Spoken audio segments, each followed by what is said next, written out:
day and night cycles in Unity. In this video I'm going to show you how to set up this quick and easy day and night cycle for your project.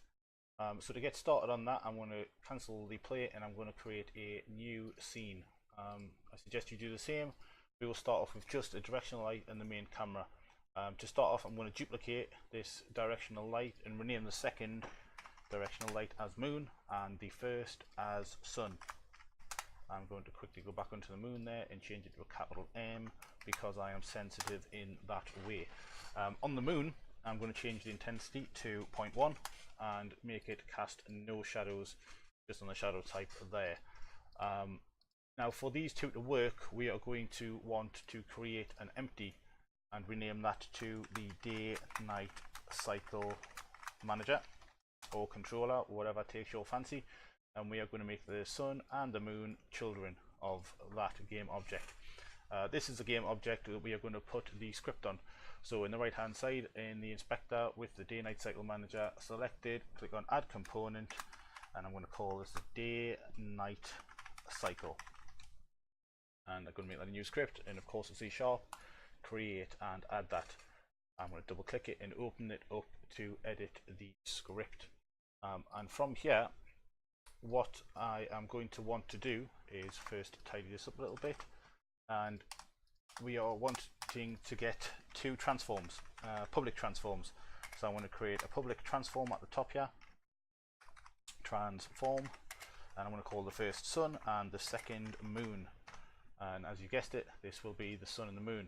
I'm going to give this a quick save, head back into Unity, and on the script on the right hand side here, when it pops up, I'm just going to drag the sun into the field named sun, obviously, and the moon into the field named moon.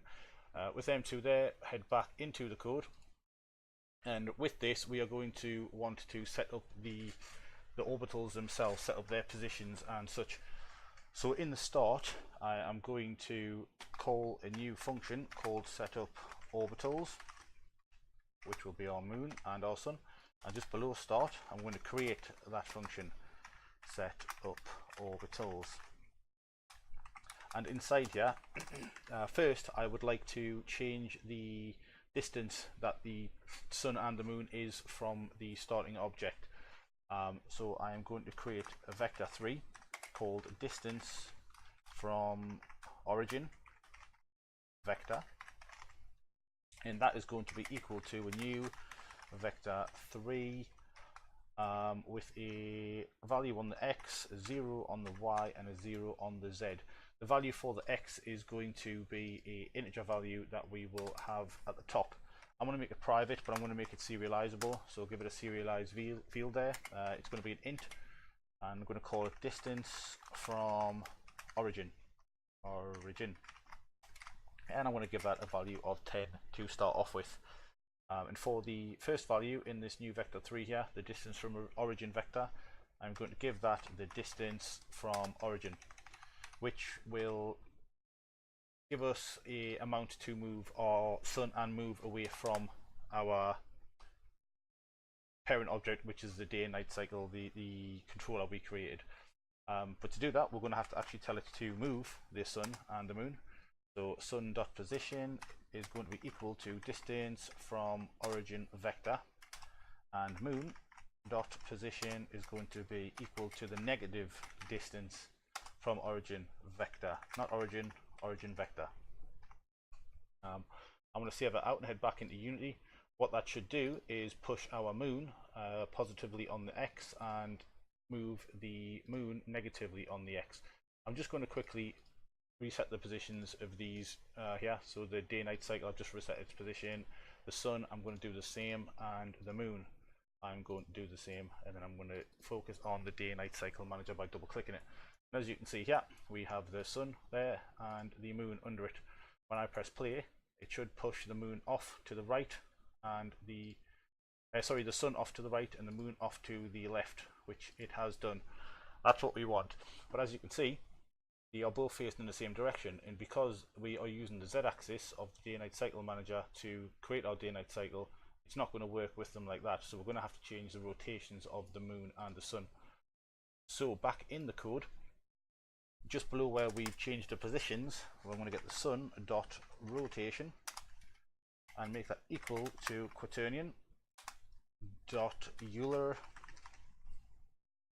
We're going to have a 0 on the x, a negative 90 for the sun on the y, and a 0 on the z.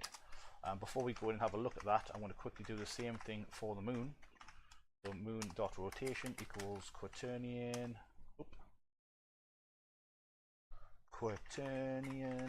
dot Euler. Same again, a 0 on the x. This time we're going to give it a positive 90 on the y and a 0 on the z, same as the sun. I'm going to save it out and head back into Unity. And when I press play, the position of the sun and the moon should be changed, and they should be facing inwards towards the day-night cycle manager. As we can see, they are doing that. So now if I grab the day-night cycle manager and I manipulate its z rotation, as you can see, the sun is in fact rising up into the sky there.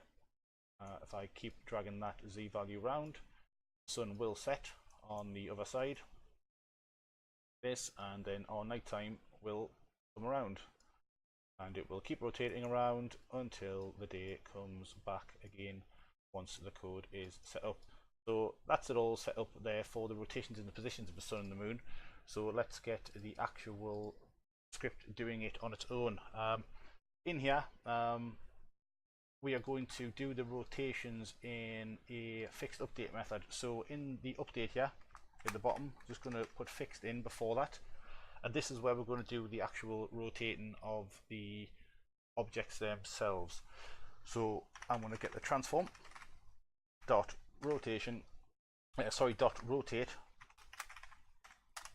and we are going to give it a 0 for its x, 0 for its y, and as we've seen, we were using the z to change it, to make the day-night cycle go round.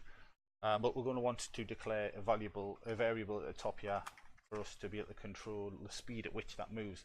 So I'm going to create another serialized field at the top here. It's going to be an int called day progress, and I'm going to give that a value of, oh no, I'm going to rename that to day speed.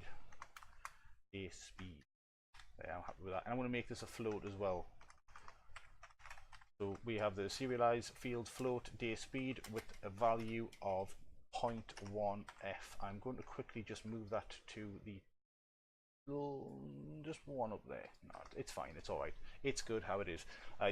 Make that a float day speed with a value of 0.1, and we will give the z value of this rotate here in the fixed update day speed. And what that will do is it will, every fixed update frame, it will affect the rotation by the value that we've put in. It is quite sensitive, so I would stay quite low on the numbers, but when we press play, this should start rotating our objects around. As you can see, the sun is in fact moving and our day cycle is going through. As it currently is, there isn't too much control in it other than just moving the day-night cycle manager yourself in the inspector, but I don't really like that. I like to keep that on inside the code. So I'm going to head back into the code, and I'm going to create a new function called set orbital path, and I'm going to create that function just below the set of orbitals. Set orbital path, and this is where we will put the initial rotation value to set the actual path that the day-night cycle controller will rotate on. So we are going to get the transform dot rotation, and we are going to make that equal to quaternion dot Euler, and in here we're going to need to give it 3 of our own values so that we can control where it starts from. The first one is going to be use the x will decide the angle at which the sun is moving around the world. So I'm going to make that a serialized field as we have for the others. It's going to be an integer value, and I'm going to call it the orbit angle. We don't have to give that a value to start off with, but for the transform.rotation in the set orbital path, remember to put void at the front of this as well. At the front of the set orbital path there. But for the first value in the rotation here, we are going to give it the orbit angle. And as I said, that will allow us to set the angle at which the sun is moving around the terrain that is in the scene. The next value, or Y value, will be our sunrise position. So again, at the top, just below orbit angle, I'm going to create a serialized field. It's going to be another int, and I'm going to call it the sunrise position. And this is going to be the value that decides where the sun comes up from the horizon. So just in the rotation down here at the bottom, we are going to feed it the sunrise position.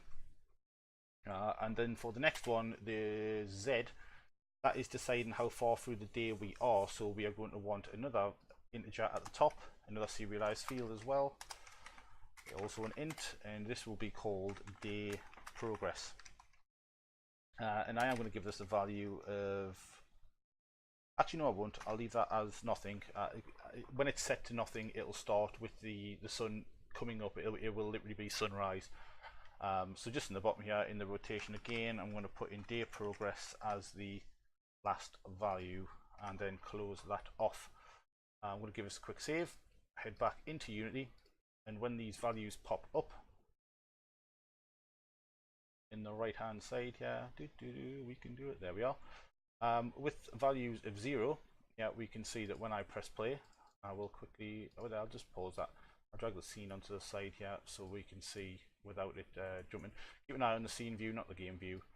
When I press play, the sun will come pretty much right up here, and it'll come all the way over with no moving around or anything. It's pretty straight, pretty I suppose normalish behavior. I'm going to give the orbit angle a slight value of -15, which will mean that it will come from the same point, but it will come at an angle. As you can see, it is going off to the side there. I'll make it a little bit more significant so that we can see, not 225, 22.5 I wanted to give that.